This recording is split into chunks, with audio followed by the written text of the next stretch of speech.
صبر کا ہتھیار اپنے پاس ضرور رکھو ورنہ مارے جاؤ گے۔ تعلیم کی کمی کو تربیت اچھی طرح ڈھانپ لیتی ہے، مگر تربیت کے شگاف کی کمی کو تعلیم کبھی پورا نہیں کر سکتی۔ اپنی زندگی میں ہر کسی کو اہمیت دو۔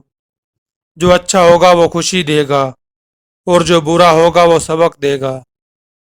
جب آپ کا رویہ لوگوں کی توقعات کے مطابق نہیں ہوتا تب ان کا اصلی چہرہ سامنے آ جاتا ہے۔ کسی سے رشتہ توڑنا ایک انتہائی تکلیف دہ عمل ہے، لیکن جہاں پر آپ کی عزت، ضرورت اور قدر نہ ہو وہاں سے دور جانے میں ہی خیر و عافیت ہوتی ہے۔ رشتوں کی خوبصورتی ایک دوسروں کی بات کو برداشت کرنے میں ہے۔ بے عیب انسان تلاش کرو گے تو اکیلے رہ جاؤ گے۔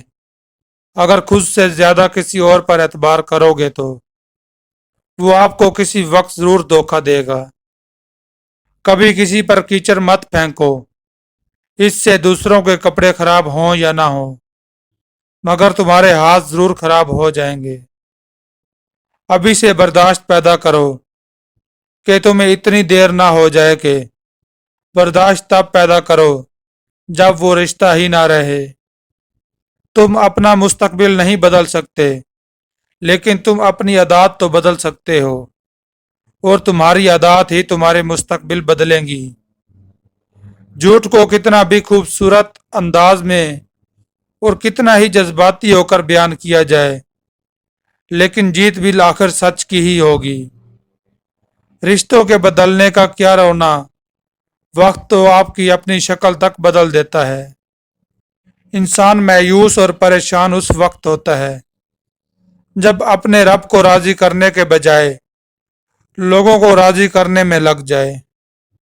جو چیزیں اور لوگ تمہاری ذہنی صلاحیتوں کو برباد کر رہے ہیں انہیں چھوڑ دو۔